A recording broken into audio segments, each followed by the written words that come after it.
بڑے لطیف ہے نازک سے گھر میں رہے تھے ہیں، بڑے لطیف ہے نازک سے گھر میں رہے تھے ہیں، بڑے لطیف ہیں نازک سے گھر میں رہتے ہیں، بڑے لطیف ہیں نازک سے گھر میں رہتے ہیں، میرے حضور میری چشم تر میں رہتے ہیں، میرے حضور میری چشم تر میں رہتے ہیں، میرے حضور میری چشم تر میں رہتے ہیں،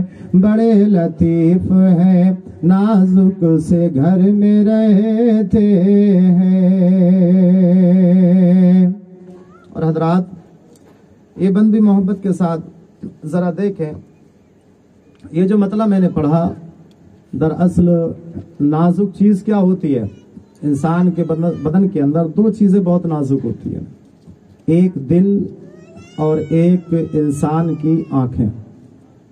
آپ نے دیکھا ہوگا اکثر کہ جب دل کو کوئی بہت زیادہ خوشی حاصل ہوتی ہے تو آنکھوں سے اچانک آنسو نکل آتے ہیں، یا پھر اگر کوئی دل کو کوئی صدمہ ہو تب آنکھوں سے آنسو نکلتے ہیں، ہے نا؟ تو یہاں پر مطلب میں آنکھوں کا اور دل کا ذکر شاعر نے کیا ہے، بڑے لطیف ہیں نازک سے گھر میں رہتے ہیں، میرے حضور میری چشم تر میں رہتے ہیں۔ چشم آنکھ کو کہا جاتا ہے۔ اب آگے کا مطلب دیکھیں کتنا خوبصورت ہے، ہمارے دل میں ہمارے جگر میں رہتے ہیں، ہمارے دل میں ہمارے جگر میں رہتے ہیں، انہی کے گھر ہے یہ وہ اپنے گھر میں رہتے ہیں، انہی کے گھر ہے یہ وہ اپنے گھر میں رہتے ہیں، انہی کے گھر ہے یہ وہ اپنے گھر میں رہتے ہیں۔ اور ایک بند اور میں پڑھ رہا ہوں، دوسرے کلام کا ہے، محبت کے ساتھ ذرا سنیے گا اور جی لگا کر بولیے سبحان اللہ۔ ان کو دل میں بسا لیا ہم نے، ان کو دل میں بسا لیا ہم نے، ان کو دل میں بسا لیا ہم نے، دل مدینہ دل مدینہ دل مدینہ بنا لیا ہم نے، دل مدینہ بنا لیا ہم نے، ان کو دل میں بسا لیا ہم نے۔ اور ایک بندہ اور محبت کے ساتھ ذرا دیکھیں کتنا خوبصورت ہے، مل گئے وہ تو پھر کمی کیا ہے، مل گئے وہ مل گئے وہ مل گئے وہ تو پھر کمی کیا ہے، مل گئے وہ تو پھر کمی کیا ہے، دونوں عالم کو پا لیا ہم نے، دونوں عالم کو پا لیا ہم نے، ان کے دامن سے ہو کے وابستہ، ان کے دامن سے ہو کے وابستہ،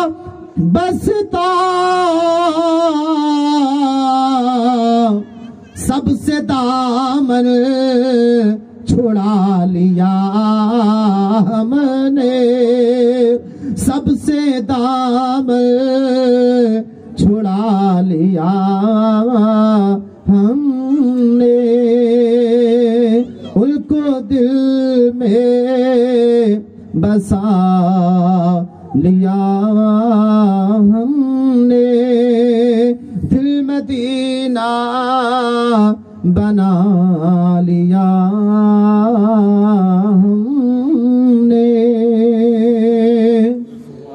ذرا بلند آواز میں درود شریف سنائیں، اللہم صلی علی سیدنا و مولانا محمد وعلی آل سیدنا و مولانا محمد وآلہ وسلم علیہ الصلاۃ والسلام علیک یا رسول اللہ صلی اللہ تعالی علیہ وسلم۔ حاضرین، امام اہل سنت اعلیٰ حضرت فرماتے ہیں لطف ان کا عام ہو ہی جائے گا، شاد ہر ناکام ہو ہی جائے گا، سائل و دامن سخی کا تھام لو، سائل و دامن سخی کا تھام لو، نقد اپنا دام ہو ہی جائے گا، سائل و دامن سخی کا تھام لو، نقد اپنا دام ہو ہی جائے گا، اور بے نشانوں کا نشان مٹتا نہیں، بے نشانوں کا نشان مٹتا نہیں، مٹتے مٹتے دام ہو ہی جائے گا، اے رضا ہر کام کا ایک وقت ہے، اے رضا ہر کام کا ایک وقت ہے، دل کو بھی آرام ہو ہی جائے گا، اے رضا ہر کام کا ایک وقت ہے، دل کو بھی آرام ہو ہی جائے گا۔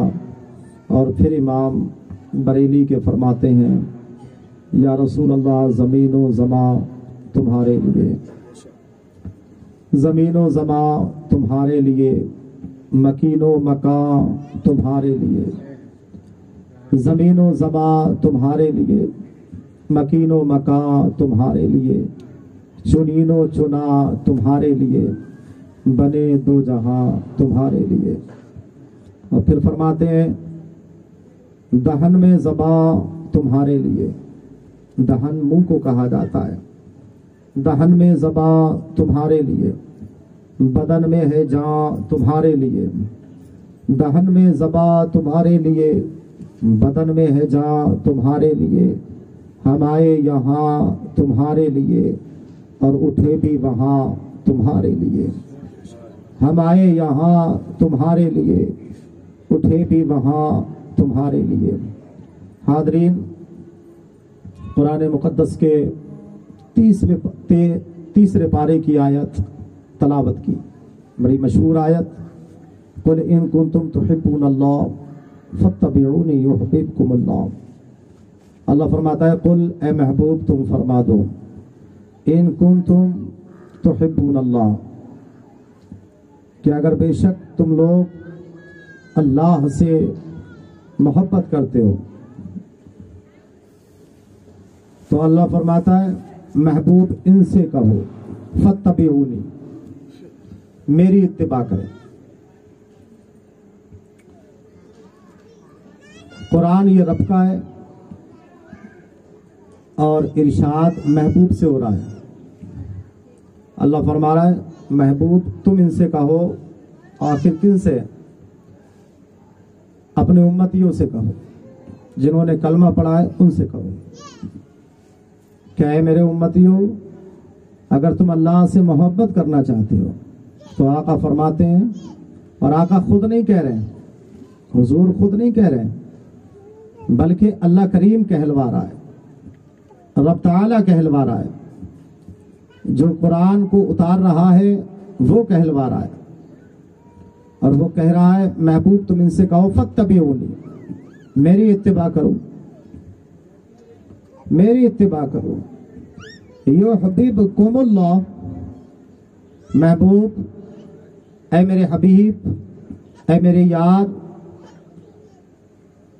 جب تمہاری امت کے لوگ تمہاری اتباع کریں گے، تمہاری پیروی کریں گے، تمہارا حکم مانیں گے اور آپ کے بتائے ہوئے فرمان پہ عمل کریں گے، تو اللہ کہتا ہے محبوب پھر کیا ہوگا، پھر کیا ہوگا؟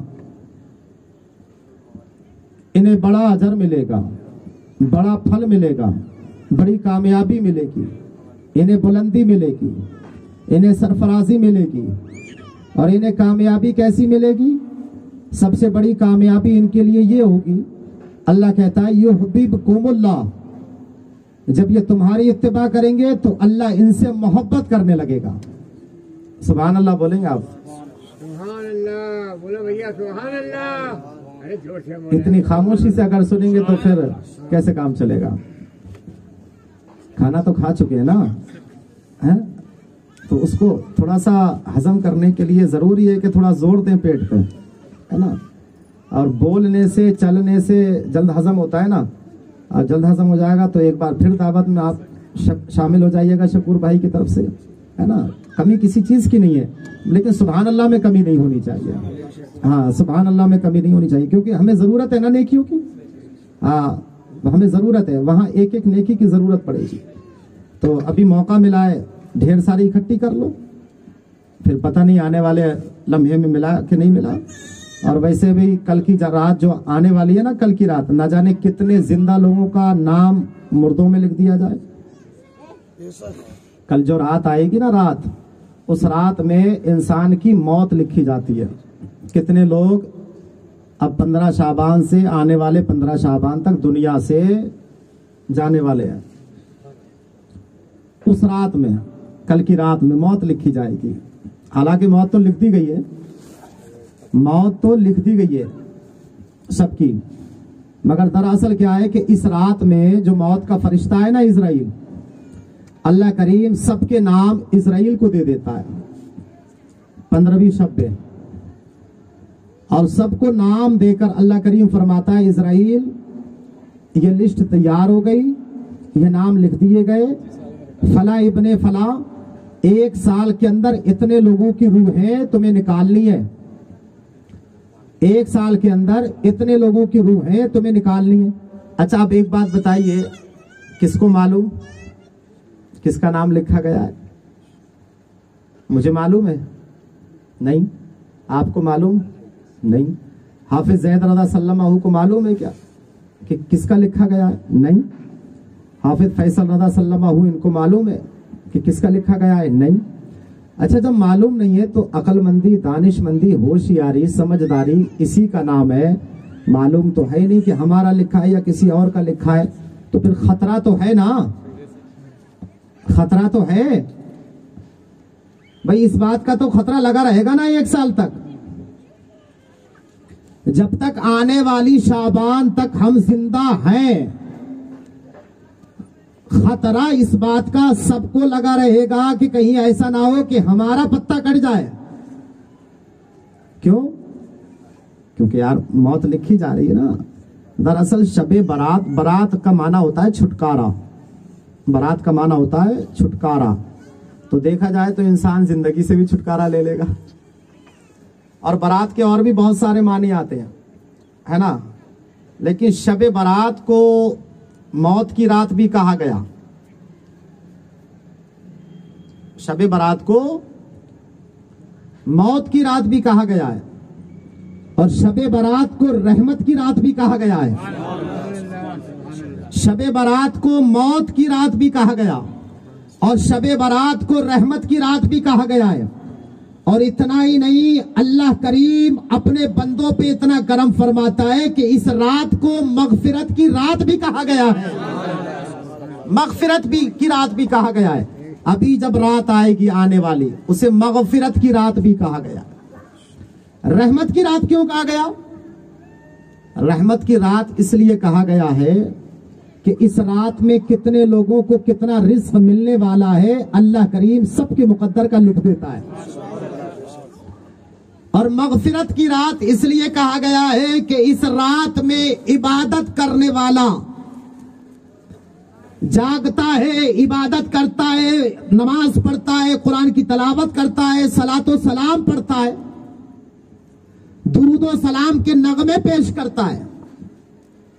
اچھا ایک چیز اور میں آپ کو بتاؤں، امام حسن رضی اللہ تعالیٰ عنہ، یہ مولا کائنات علی شیر خدا رضی اللہ تبارک و تعالیٰ عنہ کے بڑے فرزند ارجمند ہے، امام حسن مجتبی۔ امام حسن مجتبی خود ارشاد فرماتے ہیں کہ جب شب برات آتی تو میں شب برات کا پہلا پہر، ایک پہر، فرماتے ہیں امام حسن مجتبی، شب برات کا پہلا پہر صلاۃ و سلام، درود و سلام کے نغمے اپنے نانا کی بارگاہ میں پیش کر کے گزارتا ہوں۔